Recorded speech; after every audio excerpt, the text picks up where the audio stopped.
Mabuyani, munjani? Salibonani lonke, ngiyalibingelela njalo kwenye episode engibuye ngiliphathelana elangeni lanamuhla.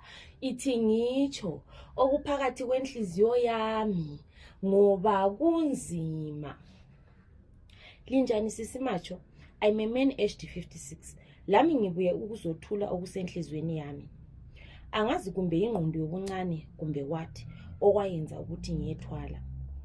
Ngangizisebenzela kwi-NGO kudala ngingumanager. Ngaphiwa i-company house le-company car. Isalary yakhona yayi-right sibili. Lo mfazi wami sacabanga ukuya e-church.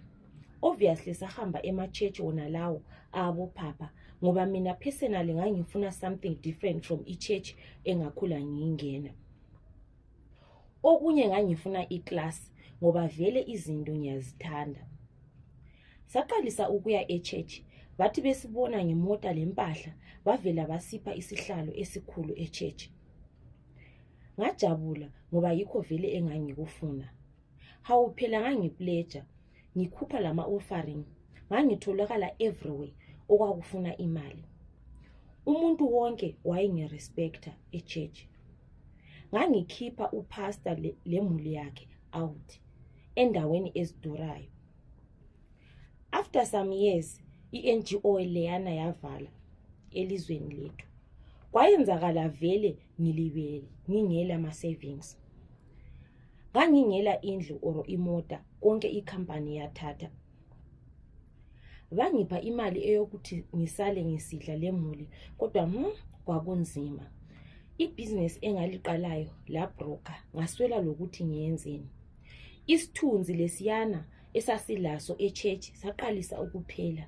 Abantu base bebona ukuthi imali asiselayo. Lathi kwasokusidla shame, lenhloni zazisibulala. Phela thina sasingaphindi impahla, every Sunday sasigqoka okutsha. Kodwa lapho sase siziphinda ngempela. Umama wami wafa, njengomuntu owayekhupha imali, I expected i-church to help. Kodwa baletha $200 kuphela. Abanye vele ababuyanga emfeni. Yo, kwangizisa ubuhlungu lokho. Ngabeka umama ngilebhundu enhlizweni yami. Ngacabanga izimali zonke engangizikhupha compared to i-200 ababeyilethile abe-church. Kulenye inyanga engangizwe ukuthi iyasiza abantu, especially ukuthwalisa. But by then, ngangisazisebenzela ku-NGO, so ngabona kungela isizathu sokuthwala. Ngahamba eMozambique ngayathwala, ngaphiwa ingqamu, kwathiwa ngihlabe phakathi kwesibuko. Ngahlaba isibuko sacezuka. Inyanga ngayichasisela konke okwayenzakalayo e-church. Ngayitshela ukuthi ngifuna i-revenge for ukungizwisa ubuhlungu abakwenzayo. So wathi ngibhale bonke engibaziyo amabizo abo. Ngabhala bonke engangibazi. Inyanga yathatha iphepha leliyana yafaka embodleleni. Wakhulumela wavala wathi imbodlela isala lapha. Wathi ukhulunyanga every year 3 abantu bayafa abe-church ababesembodleleni. Khonapho kazange engitshele ukuthi izihlobo zami zifa oyedwa ngoJanuary every year. Sabuya back ngapha, ngifika eborder, ngaqalisa ukufonelwa ngumfazi esithi ubaba kasekho. Khonapho ngangingakabi kwazi ukuthi ukuhlaba isibuko ngangihlaba ubaba. Ngaqalisa ukubona imali phakathi kwengcebethu engangiyiphiwe ngukhulunyanga. Ingcebethu ihlala ivalwe ngelembu elibomvu.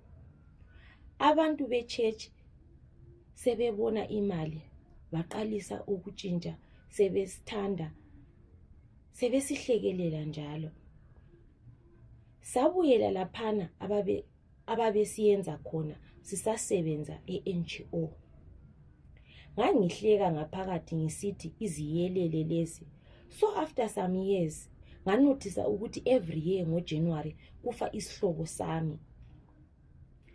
Ngabuyela kukhulunyanga wathi kufanele kube njalo. Wathi kufanele ngize lamaye amabizo abantu be-church efake futhi embodleleni. Kunzima.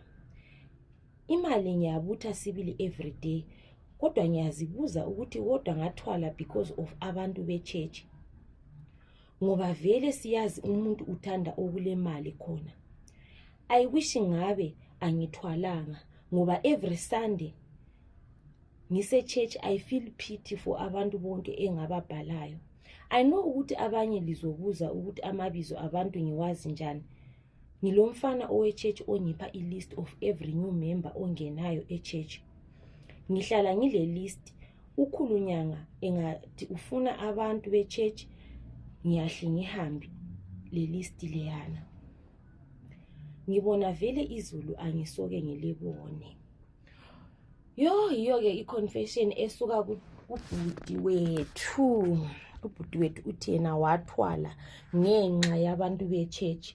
Waziswa ubuhlungu ukuthi abantu be-church babisa $200 compared to imali owayeyiletha yena e-church khonapho epledger esenza konke. Vele siyakwazi ukuthi abantu abasuthiseki, vele siyakwazi ukuthi abantu bathanda imali. Lapho kule mali khona babhunza njengempukane. So wathwala for i-reason esili, ngoba vele into esiyazi yona leyo ukuthi abantu vele abathanda ukubona umuntu odubekayo, abathanda ukudlalela emntwini odubekayo, because bazitshela ukuthi ungadlalela emntwini odubekayo uzabe sekucela, uzabe sefuna usizo, aliyabo. So vele into esifanele sibe yazi yona leyo kuphileni ukuthi abantu lapho kule mali khona yikho abathanda khona. So yena ubaba lo wahamba wayathwala, but for ama reasons up, because lami ngambuza ukuthi vele wayithwalelani, wabe sithi khona lami ngiyadinga sokuthi ngandithwalelani because wayelama qualifications akhe. In fact ulama qualifications la namhlanje ulawa ama qualifications, wafundela imisebenzi eminingi ukuthi wayekwanisa ukudinga umsebenzi kwenye company, wayekwanisa ukuthola umsebenzi, yabo. But yena akazange kucabange konke khona lokho, wapho ngugijimisa ukuthi idingenza ifast money abantu bembona. Vele imbonani yabulalisa. Imbonani yona le yenza ukuthi abantu behambe bethwala. Ukuhawukela ukuthi uzibani beyale impahla. Cabanga every Sunday uyabuthenga i-outfit every Sunday ukuthi uhambise church. From istatulo, from ini, like uba bena lo ngambuza ukuthi so wayegqoka izingqoka amasutu ini, ama designer ini, abantu vele babe sibuka e-church, abaye babefuna ukuthatha izithombe lathi, thakho kwakusijabulisa. Cabanga umuntu uhamba uyethwala, usiyathwala ngendaba yento esili njengayona le. Abantu bayafa each and every time e-church, abantu izihlobo zakhe ziyafa. Wena imali la uyabutha every day, but abantu bayakhala.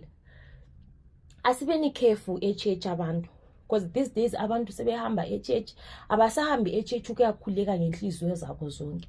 Umuntu sehamba e-church elanda ama reasons angela msebenzi. Abanye balanda e-church khona ukuthi bafuna izikhundla, abanye balanda e-church ukuthi bebonakala ukuthi bona bayakwazi ukugqoka, abanye bahamba besazibonakalisa ngezimota zabo, abanye behamba besazibonakalisa ukuthi bayakwazi ukupledge.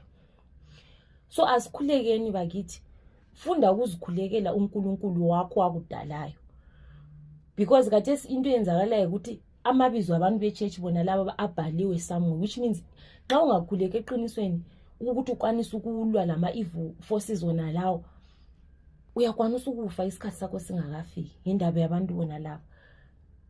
So into enzima, into ezisubuhlungu. Zihlobo asikhulekeni, sifundeni ukuzikhulekela okulamandla.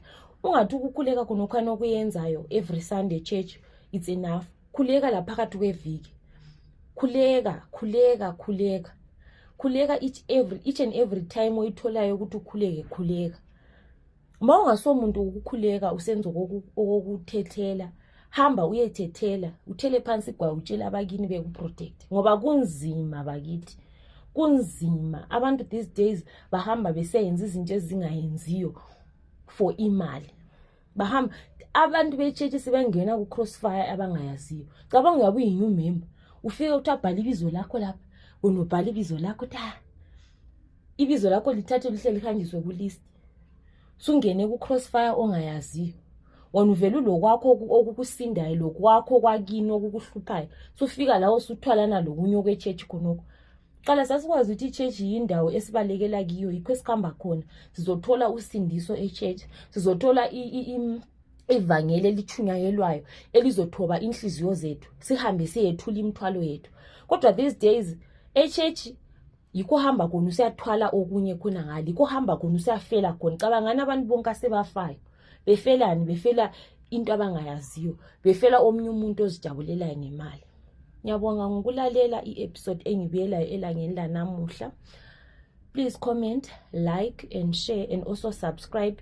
Please turn on i-notification because ngathola ama-confession amaningi abantu abathwalayo. So turn on i-notification bell ukenzela ukuthi nxa each and every time ngingaposta uzozwa abanye abantu abathwalayo ukuthi abanye bathwala kanjani. Ngoba maningi ama-confession, abantu beza lama-confession bekhuluma ukuthi bathwala kanjani. Ndabonga.